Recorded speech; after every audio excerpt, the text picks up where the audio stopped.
Disons-le tout net, sans fonction, pas de métier, pas d'image, il n'y aurait pas de cours de la bourse, pas de moyen de se rendre compte que le niveau des océans augmente, les trains n'arriveraient pas à l'heure, on ne saurait pas quel temps il fait à Tombouctou, et bien d'autres choses encore.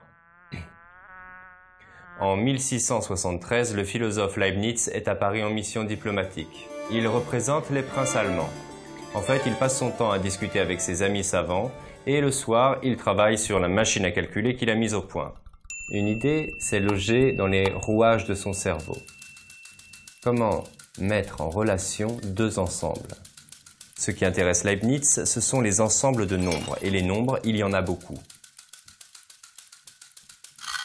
Comprendre comment on passe d'un ensemble à un autre, quelle est l'opération, la transformation qui permet de passer d'un élément à un autre. Par exemple, de 4, comment j'arrive à 11?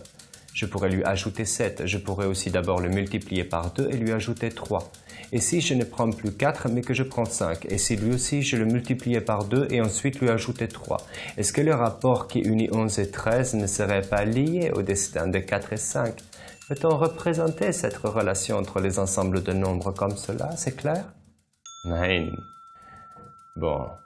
Mais si je représente l'ensemble des nombres sur des axes parallèles, ça donnerait... Non, ça ne raconte pas grand-chose ça. Si je les tourne à 90 degrés, non plus.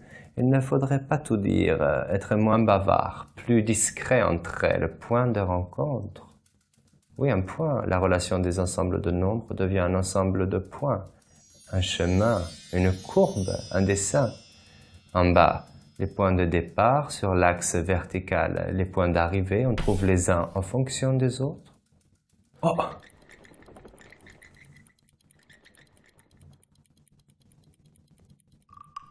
Voilà, la fonction est née. On dit que y est l'image de x par f. f de x est égal à 2x plus 3. Votre fonction, multipliée par 2, puis ajoutez 3.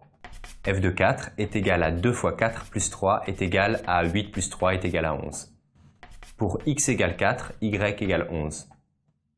Le rapport des uns et des autres est une droite, c'est simple, c'est net, c'est la fonction affine. f de x est égal à x carré, votre fonction élevée au carré.